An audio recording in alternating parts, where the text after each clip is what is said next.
તો આટલી બધી મહારાજના પ્રગટની વાત થઈ રહી છે, એનું શું કારણ છે?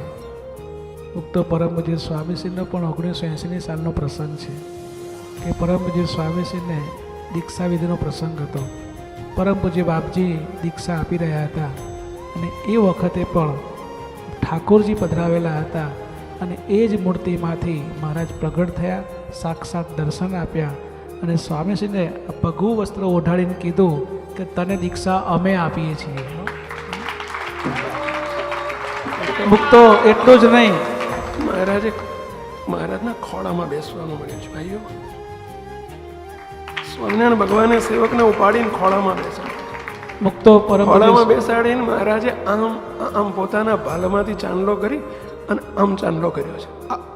આ અહીંની ફેક્ટરીનો ચાંદલો નથી, અક્ષરધામનો ચાંદલો છે.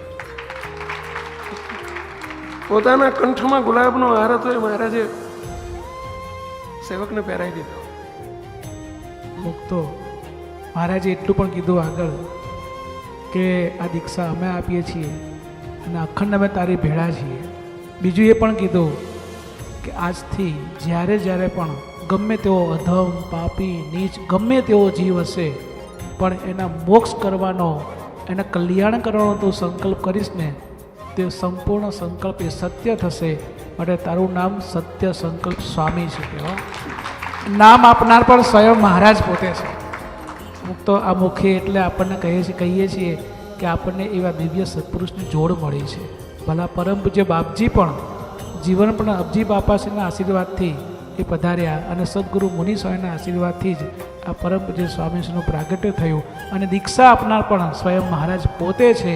ત્યારે એ મુખે જ્યારે બોલતા હોય ને એ મહારાજ પ્રગટ છે, સાક્ષાત છે, દિવ્ય છે, અંતર્યામી છે, આપણા મનોરથ પૂર્ણ કરે છે. આવી દિવ્ય પ્રાર્થના, આવા આશીર્વાદ અને આજે પ્રસાદ જે કોઈ લે એનો છેલ્લો જન્મ, આવી ગેરંટી સાથેની વાત એ કોણ કરી શકે? એ ભગવાનના ઘેરથી આવેલા સત્પુરુષ કરી શકે. ભક્તો